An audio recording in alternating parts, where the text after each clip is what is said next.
How could a little girl mistake a stranded stranger for her future mother the very first time they met? A wall of smoke rolled across the pasture as Ruby stumbled through the ash, her throat burning with every breath. Somewhere ahead, a child cried out. Hoofbeats thundered through the haze.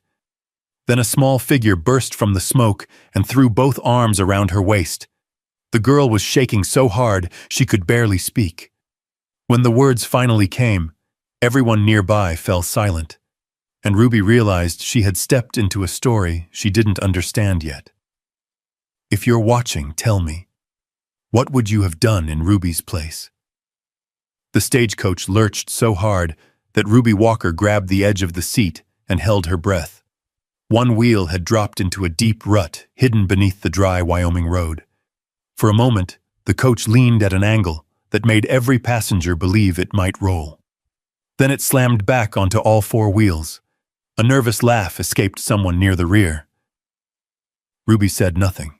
She looked out the small window instead. The prairie stretched beneath a pale afternoon sky.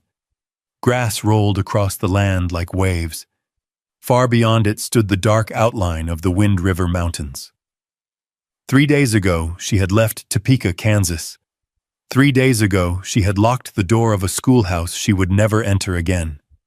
The school board had run out of money. The children were sent home. The teachers were dismissed. And Ruby, with no parents, no husband, and no property, had found herself staring at a future that seemed to disappear overnight. Her fingers slipped into her traveling bag. The folded letters were still there. Benjamin Hale. She knew the name by heart. A ranch owner near Red Canyon. A man looking for a wife. The letters had never been romantic. They spoke of work, weather, livestock, and building a home. Strangely, that honesty had made her trust him. As the coach rolled westward, she had imagined a porch, a kitchen, maybe a garden. Nothing grand, just somewhere she belonged. Near sunset, the driver pointed ahead. Last stop before dark. Ruby's heartbeat quickened. The coach descended a shallow ridge and entered a narrow valley cut by a winding creek. A wooden sign appeared first. Stone Creek Ranch. Then came the barn, the corrals, the house. Smoke drifted from the chimney, and beside the gate stood a tall cowboy wearing a weathered hat. The coach stopped. Dust floated through the evening light. Ruby gathered her bag and stepped down. The cowboy approached slowly. He looked older than the man she had imagined from the letters. Broad shoulders, sun-worn face, calm gray eyes. "You Miss Walker?" he asked. "Yes, sir." His brow furrowed. For several seconds neither spoke. Then Ruby offered a careful smile. "I'm Ruby Walker. I believe we've been corresponding." The man stared at her. "I'm Cole Harper." Silence followed. A cold feeling settled into Ruby's stomach. "I'm sorry," Cole finally said. "Corresponding about what?" The driver climbed down from the coach and unfolded a manifest. He checked the page twice, then nodded. "Ruby Walker, Stone Creek Ranch." Ruby stepped closer. "There must be some mistake. I'm looking for Benjamin Hale." Cole slowly shook his head. "Never heard that name." The words landed harder than any storm. The driver shrugged. "Paper says this ranch, but I don't know anyone here. Company records say otherwise." Within minutes, the mailbags were unloaded. The horses were turned. The driver climbed back onto his seat. Ruby took a step forward. "Wait!"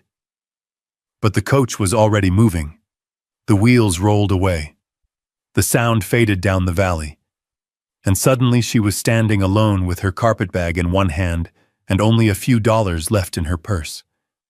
The sun was dropping behind the hills. The air had turned cooler. Cole removed his hat and rubbed a hand across the back of his neck. "Well," he said quietly, Seems somebody made a mess of things. Ruby looked toward the disappearing coach, then at the unfamiliar ranch, then at the stranger standing beside the gate. For the first time since leaving Kansas, fear outweighed hope. That evening, Cole offered her a spare room. Not because he knew what else to do, because there was nowhere else for her to go. Long after supper, Ruby lay awake listening to the unfamiliar sounds of the ranch. Wind against the walls, a loose shutter tapping softly, the distant nicker of horses. Then she heard something else. A child crying. The sound came from somewhere down the hallway. Ruby slipped from bed and followed it. At the very end of the corridor, a door stood partly open. She pushed it gently. Moonlight spilled across a small bedroom. A little girl slept curled beside the bed, clutching an old faded dress against her chest. Tears still glistened on her cheeks. Ruby stood motionless in the doorway. The child could not have been older than 7. For a moment the girl stirred, then settled again.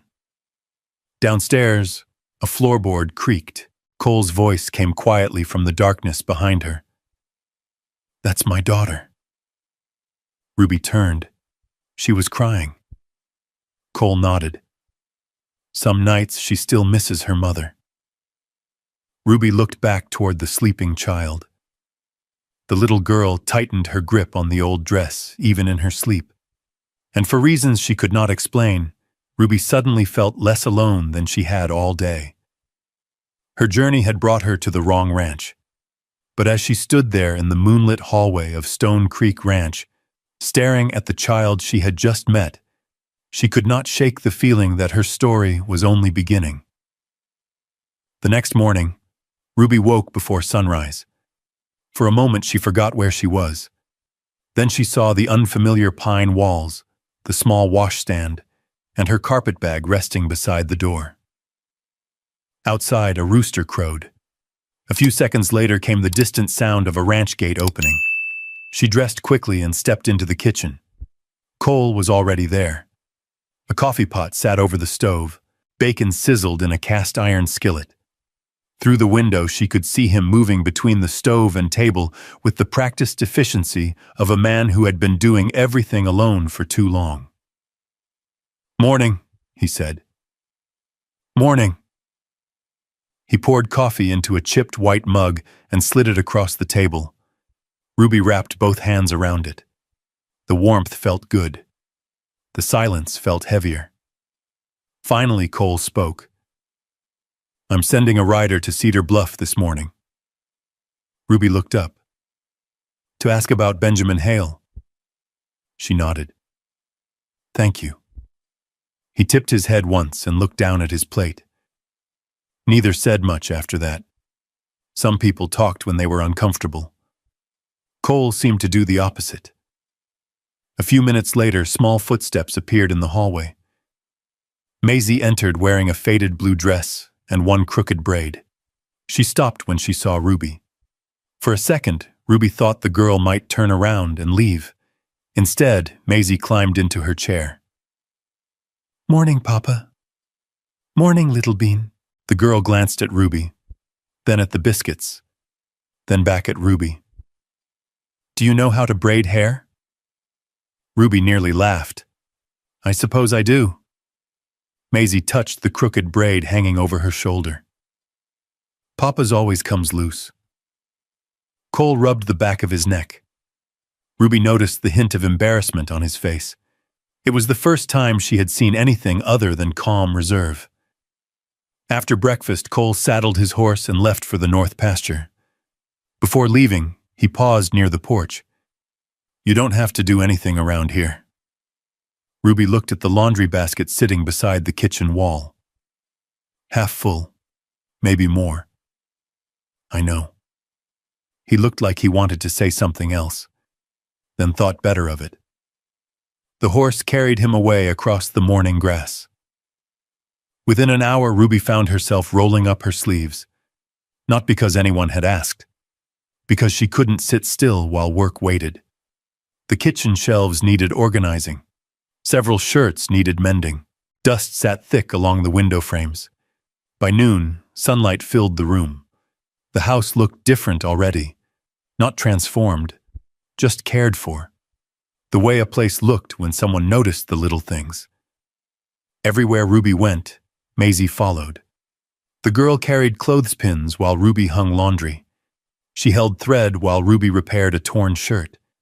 She asked questions without stopping. Questions about Kansas.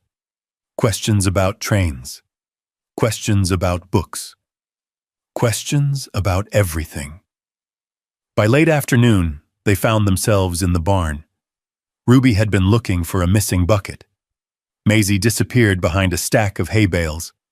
A moment later, she returned carrying a bundle tied with string. The girl's smile vanished. Slowly, she untied it. Dozens of crayon drawings spilled onto the floor. Ruby knelt beside her. Every picture showed the same woman. Dark hair, kind eyes, a yellow dress that appeared again and again. "My mama," Maisie said quietly. The barn suddenly felt very still. Sunlight drifted through gaps in the boards. Dust floated like tiny stars. Ruby carefully picked up one drawing. The edges were worn from being handled. "You made all these?" Maisie nodded. "I don't want to forget her face." Ruby looked down at the pictures, then at the child, and for a long moment, neither spoke. Near sunset, Cole returned. He found them sitting on overturned feed buckets beside the open barn door. Maisie talking, Ruby listening. The sight made him pause, just for a second. Then he continued walking. That evening's supper felt different, not lively, but less lonely. The empty chair at the table still remained, the one that had once belonged to Maisie's mother, yet somehow the silence around it seemed smaller. As darkness settled outside, a horse approached from the road. Hoofbeats echoed across the yard. Cole stood. A rider stopped at the gate carrying a leather mail pouch, the Cedar Bluff post carrier. Ruby's stomach tightened. The man stepped inside and removed a folded paper. "Asked around town like you requested." Cole took the note. "Read it," then read it again. The room grew quiet. Ruby knew before he spoke. Something was wrong. Cole slowly lowered the paper. "I don't know how to tell you this." Ruby set down her fork. The rider shifted awkwardly. "We checked property records, business licenses, cattle registries." Nobody moved. Cole looked directly at her. "There isn't any ranch owner named Benjamin Hale."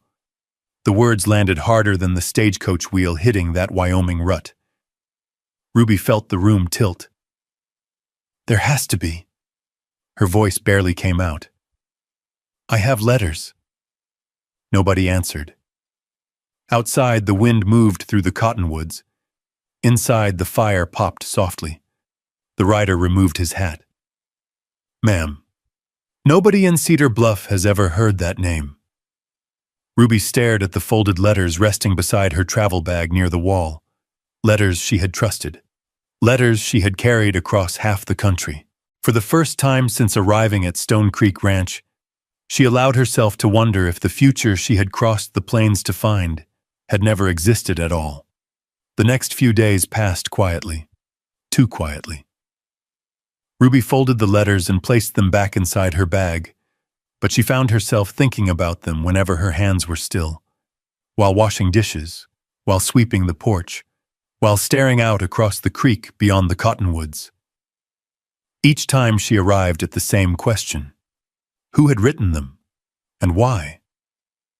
One cool morning, Cole hitched his wagon before sunrise. "We're going to Cedar Bluff," he said. Ruby looked up from the kitchen table. "Both of us?" He nodded. "If somebody lied to you, I reckon we ought to find out who." The road to town wound between rolling grasslands and rocky hills. The wagon wheels rattled over dry ground. Neither spoke much. The silence between them had become easier somehow. Not awkward, just shared. Cedar Bluff appeared near noon. A handful of businesses lined the dusty main street. A blacksmith shop, a barber, a doctor's office with faded paint, a general store with barrels stacked beneath its porch. Cole tied the horses outside a brick building marked Briggs and Associates. Inside smelled of paper, ink, and old leather. Walter Briggs looked exactly like the sort of lawyer who had spent 40 years reading documents. Thin spectacles, gray beard, suspenders, a desk covered with ledgers. He listened carefully while Ruby handed him the letters. He examined each one, turned them over, held them near the window. Then he frowned. Interesting. Cole leaned forward. What? Walter tapped one letter. The handwriting changes. Ruby blinked. What do you mean? Different pressure. Different slant. Different ink flow. He spread several pages across his desk. These weren't written by one man. The room fell silent. Walter opened a filing cabinet and began searching through old records. An hour later, he returned carrying a folder. Dust covered the edges. I've seen this before. Cole's expression hardened. Walter opened the file. Inside were copies of complaints from women across Wyoming and Montana. Broken promises. Fake ranch owners. False marriage offers. Money collected. Then vanished. A pattern. The same pattern. Benjamin Hale. The name appeared nowhere, because Benjamin Hale had never existed. Ruby stared at the documents. Not angry, not yet. Mostly tired. The kind of tired that settled deep in a person's bones. All those nights reading the letters. All those miles traveled. All those hopes. Built on nothing. Walter gently closed the file. You're not the first victim. The word victim made Ruby sit straighter. No. Walter raised an eyebrow. No? Ruby shook her head. I was lied to. She folded her hands. But I'm still here. Walter studied her for a moment, then nodded slowly. As they stepped back onto Main Street, word had already begun spreading. News traveled fast in small western towns. By the time they reached the general store, conversations lowered when they entered. Eyes followed them. Nothing openly rude, just curiosity, speculation, questions people were too polite to ask directly. That was when Abigail Turner appeared. She stood near the front counter wearing a dark green dress and a silver brooch. The owner of the store, a widow, well-respected, and very aware of everyone watching. Well, she said pleasantly, I hear Cedar Bluff has a mystery guest. Cole's jaw tightened almost imperceptibly. Ruby noticed. Abigail's smile remained. But I suppose some folks arrive in unusual ways. The words sounded harmless. The tone beneath them wasn't. Ruby met the woman's gaze calmly. I suppose they do. For a moment, neither looked away. Then Abigail turned her attention to Cole. You'll be attending the cattle sale next week? I will. Good. Her eyes drifted briefly toward Ruby. Some traditions are worth preserving. Cole's expression cooled. We're here for supplies. Abigail's smile faded just enough for Ruby to notice. When they finally left the store, the afternoon sun hung low over Cedar Bluff. Neither spoke until they reached the wagon. Then Cole handed Ruby a folded receipt from the feed merchant. Mind checking the numbers? She glanced at it. Within seconds, she spotted the mistake. A shipment counted twice. $3.40 overcharged. Cole stared. You caught that fast. Ruby shrugged. I taught arithmetic. Later that afternoon, she helped him review several cattle contracts before they met a buyer. A clause had been overlooked. Another fee hidden in the paperwork. By sunset, The sale closed on better terms than Cole expected. As they rode home beneath a sky streaked orange and gold, he glanced toward her. "You saved me nearly $20 today." Ruby looked out toward the distant mountains. "Looks like my school lessons were good for something after all." Cole smiled. The expression appeared briefly, but it stayed with her long after. Back at Stone Creek Ranch, Maisie ran to meet them before the wagon even stopped. She threw her arms around Ruby's waist. "What happened?" Ruby rested a hand on the girl's shoulder. "We found out Benjamin Hale wasn't real." Maisie's face fell. Then she looked up. "Does that mean you're staying?" Ruby didn't answer. Not because she didn't want to, because she honestly didn't know. That night, she sat on the edge of her bed, packing a few belongings into her carpet bag. A brush, a book, the letters she should have thrown away. The room felt smaller than before, as if it already knew she was leaving. A quiet knock sounded at the door. Ruby turned. Maisie stood there holding a worn patchwork blanket, the one she carried almost everywhere. Without saying a word, the little girl walked across the room. She carefully laid the blanket on top of Ruby's packed bag. Then she turned and walked away. No tears, no pleading, no questions, just that small blanket, resting silently on the suitcase. Ruby stared at it long after the hallway had gone quiet. And for the first time since arriving at Stone Creek Ranch, leaving suddenly felt harder than staying. She did not unpack her bag that night, but she did not finish packing it either. The patchwork blanket remained folded on top. Morning arrived hot and still. By July, the Wind River country had turned the color of old straw. The creek behind the ranch ran thinner each week. Dust gathered on fence rails. Even the cottonwoods seemed tired. Cole noticed it first. The air. The strange heaviness that settled over the valley. "Storm weather," he muttered while checking a gate. But no rain came, only heat, day after day. A week later, Ruby was hanging laundry when she heard shouting from the north pasture. One of the ranch hands pointed toward the hills. A thin ribbon of smoke rose into the sky. By noon, the ribbon had become a dark column. Lightning from a dry storm had struck somewhere beyond the ridge during the night. Now the grass was burning. The wind shifted. And suddenly everyone understood the danger. The fire was heading toward Stone Creek Ranch. The rest of the day became a blur of movement. Men drove cattle south toward safer ground. Water barrels were filled. Blankets were soaked and stacked near the barn.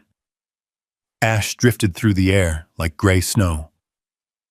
Ruby carried buckets until her arms ached. Everywhere she looked, people were running. Then she noticed something. Maisie was gone. Ruby checked the house, the kitchen, the porch, the barn. Nothing. "Cole!" she shouted. He turned immediately. "What is it?" "Maisie's missing." For one terrible second, all color left his face. The ranch hands spread out. Everyone began searching. The smoke grew thicker. The sky turned copper. Ruby ran toward the horse corrals. Then she heard it. A faint cry. Not far away. Beyond the north pasture, near the edge of the ridge, she climbed a rise and froze. Maisie stood nearly a quarter-mile away beside a shallow ravine. And next to her was the young colt born earlier that spring. Its leg had become tangled in broken brush. The child was trying to pull it free. The fire was moving toward them, fast. "Maisie!" The wind carried Ruby's voice away. The girl looked up. Even from a distance, Ruby could see the panic in her face. Without stopping to think, she ran. Smoke burned her throat. Dry grass snapped beneath her boots. Behind her, she heard someone shouting. Maybe Cole. Maybe one of the ranch hands. She couldn't tell. All she could see was Maisie. The flames were closer now. Orange light flickered along the ridge. Ruby reached the girl and dropped to her knees. Together, they freed the frightened colt. But when she turned around, her stomach dropped. The fire had crossed between them and the ranch. The way back was gone. Maisie's small hand found hers instantly. Ruby squeezed it. "It's all right." The words sounded steadier than she felt. Smoke thickened. The colt bolted away. Maisie coughed. Ruby wrapped an arm around her shoulders. Then came the sound. Hoofbeats, hard and fast. Cole appeared through the smoke riding his bay gelding. His hat was gone. Ash covered his shirt. For a moment, relief crossed his face. Then determination. He pulled the horse alongside them. "Get her up." Ruby lifted Maisie. Cole settled the child in front of him. Then he reached down. Their eyes met. Neither spoke. Ruby grabbed his arm. One powerful pull lifted her onto the horse behind him. The ride back felt endless. Smoke swirled around them. The horse fought through heat and flying ash. Maisie buried her face against her father's chest. Ruby held on behind them. When they finally cleared the worst of it, people rushed forward. The ranch hands, neighbors, folks from nearby homesteads. Everyone had come to help. Ruby slid from the saddle. Her knees buckled. The world tilted. The last thing she remembered was Maisie's voice. Then darkness. When she opened her eyes again, she was lying on a blanket near the town square in Cedar Bluff. Someone had brought the injured and exhausted there after the fire line was contained. Evening sunlight glowed across the buildings. Voices murmured nearby. Then she heard crying, not far away. "Maisie." The little girl broke free from someone holding her hand and ran forward. Before anyone could stop her, she threw herself against Ruby. Tears streamed down her dusty face. She held on as if letting go might make Ruby disappear. "Mama," she sobbed. The words stopped everything. Conversation faded. Boots stopped moving. Even the nearby horses seemed quiet. "Mama, please don't go." Ruby felt her breath catch. Across the square, Cole stood motionless. Ash streaked his sleeves. His eyes never left them. No one corrected the child. No one spoke at all. Maisie simply held tighter. And beneath the fading Wyoming sky, surrounded by people who had witnessed everything, Ruby realized that the little girl who had once followed her from room to room no longer saw her as a visitor. She saw her as home. The days after the fire felt strangely quiet. The flames had been stopped before they reached the main house, but parts of the north pasture were blackened. Fence posts stood like dark silhouettes against the hills. The smell of smoke lingered in the air long after the danger was gone. People in Cedar Bluff spoke differently now. Men who had barely nodded to Ruby before stopped to ask how she was feeling. Women who had listened to gossip from store counters brought pies and preserves to Stone Creek Ranch. Even Abigail Turner seemed to lose some of her certainty. The town had watched Ruby run toward danger when everyone else had been running away from it. That changed things, but it did not change what Ruby believed. One evening, she sat alone on the porch steps with a cup of coffee cooling in her hands. The mountains glowed purple beneath the setting sun. Cole stepped outside carrying a ledger. He sat on the opposite end of the porch. Not too close, not too far. For several minutes, neither spoke. Then Ruby broke the silence. "When the fences are repaired, I think I'll leave." The words hung in the evening air. Cole looked toward the pasture instead of at her. His jaw tightened slightly. "You don't have to. I know." A horse nickered somewhere near the barn. A screen door creaked softly behind them. Ruby stared into her cup. People have been kind. Most of them. A faint smile appeared and disappeared. But this was never supposed to be my life. Cole finally looked at her. For a moment, she saw something in his eyes that vanished before she could name it. Neither said another word. Inside the house, Maisie's laughter drifted through the open window. The sound followed Ruby all night. A week later, Walter Briggs arrived in a wagon carrying a leather document case. He spent most of the morning at the kitchen table sorting papers. Old records, property filings, letters, receipts, things recovered from investigations tied to the marriage fraud scheme. By afternoon, he pushed back his chair and removed his spectacles. "I found something." Cole looked up from repairing a bridle strap. Ruby stopped kneading bread dough. Walter carefully unfolded a yellowed letter. "This dates back nearly 4 years. The paper crackled softly. It was never mailed." Ruby frowned. "What is it?" Walter glanced toward Cole, then handed him the letter. The color slowly drained from Cole's face. Ruby had never seen that happen before. Not once. "What's wrong?" she asked. Cole passed the paper across the table. The handwriting was neat and steady. The signature at the bottom stopped her cold. Evelyn Harper. Cole's wife. Maisie's mother.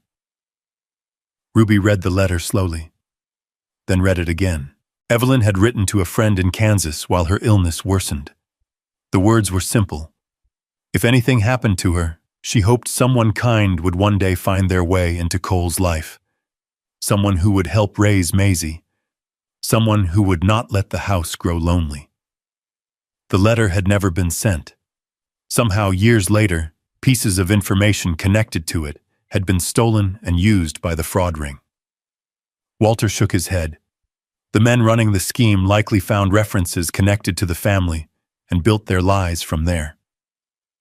The room fell silent. Outside, wind moved through the cottonwoods. Ruby lowered the paper slowly. Everything had begun with deception. Yet somehow every road had led her here. To this ranch. To this family. To this table. A few days later, Ruby loaded her carpetbag into a wagon. She still believed leaving was the right thing to do. Not because she wanted to, because she feared staying for the wrong reasons. The morning was bright and cool. Golden grass rolled across the valley. She walked alone toward the meadow beyond the creek, hoping to think clearly before saying goodbye. The bells hanging from distant cattle drifted softly on the wind. Then she heard hoofbeats. She turned. Cole approached at an easy pace. When he reached her, he dismounted but left the horse standing. For a moment, neither spoke. The silence felt familiar now, comfortable, real. The breeze stirred the grass around them. Finally, Cole looked at her. "You came here because of a mistake." Ruby smiled faintly. "That's one way to describe it." "No." He shook his head. "It's how it started." His voice remained steady. "But it isn't what happened after." The wind lifted the edge of his hat brim. Every word seemed carefully chosen. "Every meal you shared with us." He paused. "Every story you read to Maisie." Another pause. "Every morning you stayed when you could have left." Ruby felt her throat tighten. Cole took a slow breath. "You came here because of a mistake." His eyes held hers. But every day after that was a choice. The meadow seemed impossibly still. "And I don't want to choose a life without you in it anymore." For several seconds, neither moved. The mountains stood silent beyond them. A hawk circled high overhead. Ruby thought about Kansas, the empty schoolhouse, the letters, the long journey, the wrong ranch. Then she thought about Maisie's drawings, the empty chair at the table, the blanket on her suitcase, a little girl calling her mama.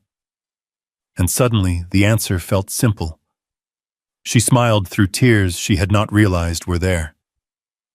"I'm tired of leaving places behind." Relief crossed Cole's face, the kind of relief a man tries very hard not to show. Then she stepped closer. and I don't want to leave this one. They were married early that fall beneath a clear Wyoming sky. No grand celebration, no fancy decorations, just neighbors, friends, a preacher, and the mountains watching from a distance. Maisie carried a small bouquet of wildflowers. When the ceremony ended, she ran straight toward Ruby. The child nearly knocked her over with the force of the hug. Laughter followed. Real laughter. The kind that filled empty places. 1 year later, Stone Creek Ranch looked different. A small schoolroom stood near the creek where Ruby taught children from neighboring ranches. Fresh curtains hung in the kitchen windows. Flowers bloomed beside the porch. Cole spent evenings teaching Maisie to ride through the lower pasture. One afternoon, Ruby stood at the schoolhouse door watching them. The sunlight turned the grass gold. Maisie guided her pony toward the yard. Then she waved both arms. "Mama!" Ruby turned immediately, without thinking, without hesitation. The word belonged to her now. Cole smiled from horseback. The little girl laughed. And as the shadows lengthened across the Wyoming Valley, Ruby looked around at the ranch, the family, and the life she had never expected to find. The road she trusted had led nowhere. The destination she planned for had never existed. Yet somehow the wrong ranch had become the right home. And for the first time in many years, she knew exactly where she belonged. When I think about Ruby's story, I keep coming back to that dusty road leading into Stone Creek Ranch. She believed she was traveling toward one future, only to discover it never existed. Most people would call that a mistake. But sometimes life has a way of taking us somewhere our plans never could. Imagine standing where Ruby stood, far from home, a few dollars in your pocket, a suitcase filled with hopes that suddenly fall apart. Would you have found the strength to stay open to kindness? Would you have trusted your heart enough to begin again? What stays with me isn't the lost letters or the wrong destination. It's the quiet moments. A little girl leaving her favorite blanket on a suitcase. A cowboy setting a cup of coffee on the table without saying much. A family slowly finding its shape one ordinary day at a time. Maybe that's the lesson hidden inside this story. Healing rarely arrives the way we expect. Sometimes it comes disguised as an interruption, a detour, a door we never planned to walk through. And sometimes the love that changes our lives is waiting in a place we never meant to go. If this story touched you, I'd love to know where you're watching from and what moment stayed with you the most. And if you enjoy stories about second chances, enduring love, and the unexpected roads that lead people home, I hope you'll join us again. There are many more stories waiting beyond the next trail, and I'd be honored to share them with you.